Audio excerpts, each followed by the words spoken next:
What's going on, everybody? David here, back with another video. So we're going to do a stimulus package update, a late update or a later update. We're going to take a look and a listen to Senator Tim Scott. Now, he's going to be talking about this stimulus package. Now, he happens to be a Republican, and so we've been trying to figure out, okay, you have this bipartisan group of 10 senators, Republican senators. Well, how do the rest of the senators, Republican senators, how do they feel about another stimulus package? So that's what we're going to take a look at today. But first off, you guys can do me a favor. Please hit the like button. It does help with the YouTube algorithm. Also, please subscribe to the channel. Hit that little bell notification. That way you'll get notified anytime we put out a video. All right, so let's go ahead and get right to it now. Senator Tim Scott was on Fox News. Here we go. Now let's bring in one of the 40 United States senators who either wasn't invited or didn't accept the invitation from the great state of South Carolina. Senator Tim Scott, how are you? I'm doing well, Congressman. I hope you're doing well. I am. Thank you. It would hurt. And just so you know, Trey Gowdy, he was a congressman, so he is now on Fox News. So that's just so you know why Tim Scott was calling him congressman. Hurt my feelings to think that you were not invited to that meeting. Were you invited and declined, or are you in the 40 that didn't get invited? Well, they must have hurt your feelings because I looked through the mail and I haven't found that invitation yet, so I assume that it was not sent. I am not one of the ones that they need in order to get to the 10. I think you make a very good point earlier in the show when you asked what's the magic number to get things done in the Senate. The number is 60, and 40 of us certainly were not invited. Well, this is interesting, right? You have Tim Scott, Senator Tim Scott. I mean, it's like they're trolling. They're trolling the White House. They're trolling them, saying, hey, you invited 10 because you need 10, but you didn't invite the rest of us. What happened? And we'll continue watching this, but you have a lot of Republican senators. They don't want a stimulus package. They don't want it at all. And so all this stuff to them is just a big joke. And so they're not even taking it serious. So if they were invited to the White House, they didn't want to go along with the stimulus package anyway. So why would you invite them? Why? You have at least 10 Senate Republicans that are saying they want to move forward with something, even though it's only $618 billion. But if you have Republicans that are not even interested in another stimulus package, why would you get an invitation? Doesn't make any sense. Well, let me ask you this, Senator. If you were to state the Republican position, the conservative position on COVID-19 and a relief package, what is it? What does the party believe is appropriate in terms of a stimulus package? Now, this is a good question, right? What do the conservative Republicans want when it comes to another stimulus package? Let's hear what he says. Well, Trey, I think one of the things we should recognize is, number one, over FY 2020, this country spent $6.5 trillion overall, over $4 trillion on COVID relief. In December, we approved another $900 billion, and less than 20% of those dollars have been spent. The question is, what's the hurry? We don't even know what happened with the December $900 billion. And so what we have to do now is take a step back and find out how to effectively manage this virus. And I would say that perhaps we're already there, but we won't know because we haven't spent all the resources deployed to help America recover from this global pandemic. And until we do that, it is way too early to negotiate a $2 trillion package or a $1 trillion package when a $900 billion package that we approved has not been spent. And so this, and I told you this was going to be the talking point. We haven't spent the money yet. We need to wait and see. We need to wait and see. This is the same thing. This is the same exact thing they said in May of last year, in June of last year. And then they waited until the end of July, and that's when they realized, okay, yeah, you know what? We need to move forward with another stimulus package. We need to wait to see what this money is going to do. But I can tell you what, that $600 stimulus check, that's already out. So we're seeing the lack of effectiveness of that $600 stimulus check, because you still have people that are struggling. You still have the same people that are struggling because the $600 wasn't enough. So when President Biden was saying this is just a down payment, this is just a down payment, he meant that this was just a down payment. But the Republican senators, they weren't looking at this as a down payment. They were looking at this is it.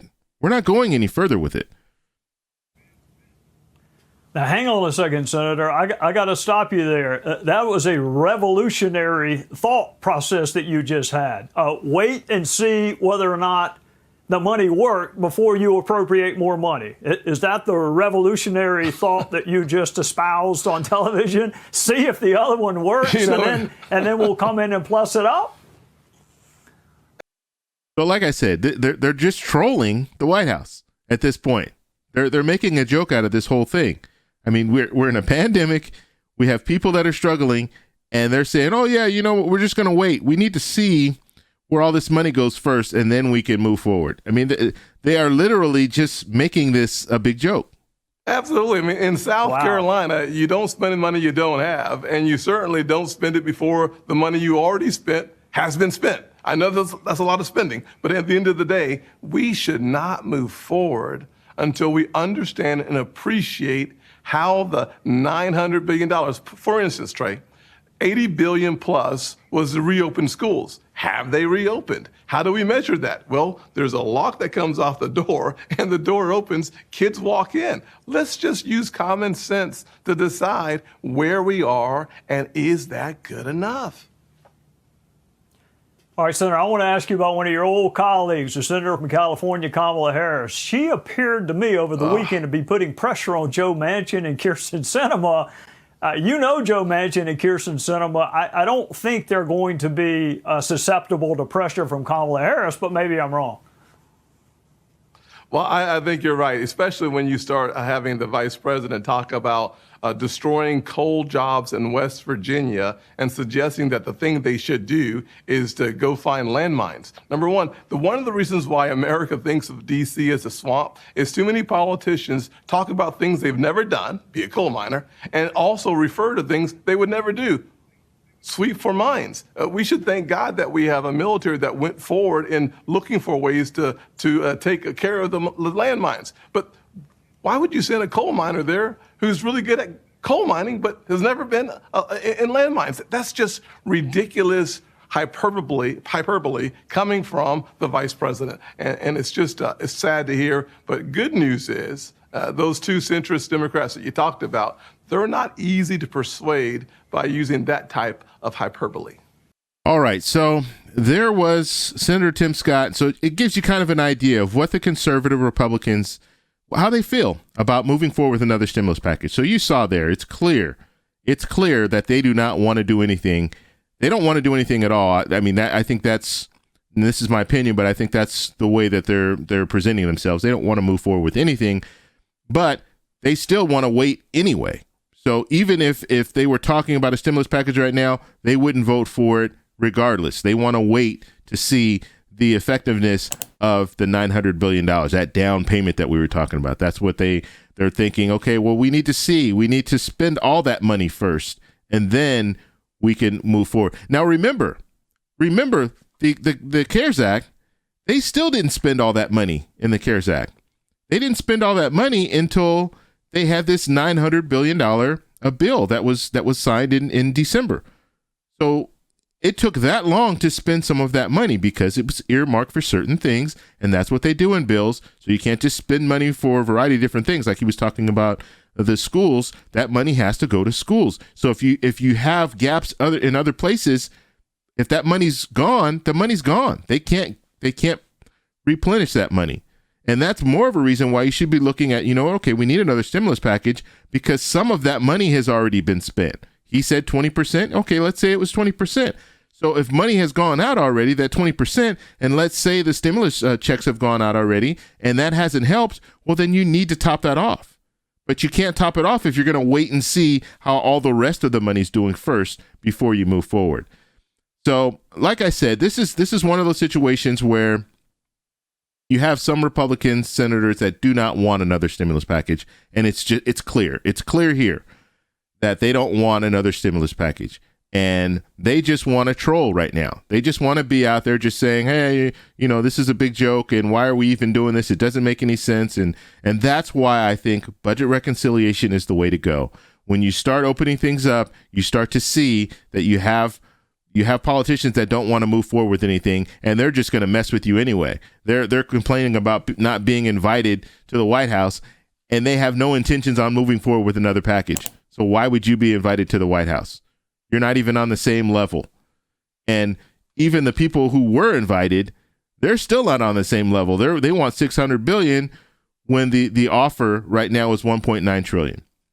So I want to know what you guys think about this. I think when it comes down to it, you're seeing how politicians feel about helping the American people, and it's not good. It just isn't. And South Carolina, they're struggling just like everywhere else. And so it's really hard to see when you're looking at some of these different politicians and their strategy. It's like, what are you guys thinking about? You have people struggling in your states. You should be helping those people out. So let me know how you feel down below. If you like this video, please give me a thumbs up. Please subscribe for more, and I'll talk to you in the next one. Bye.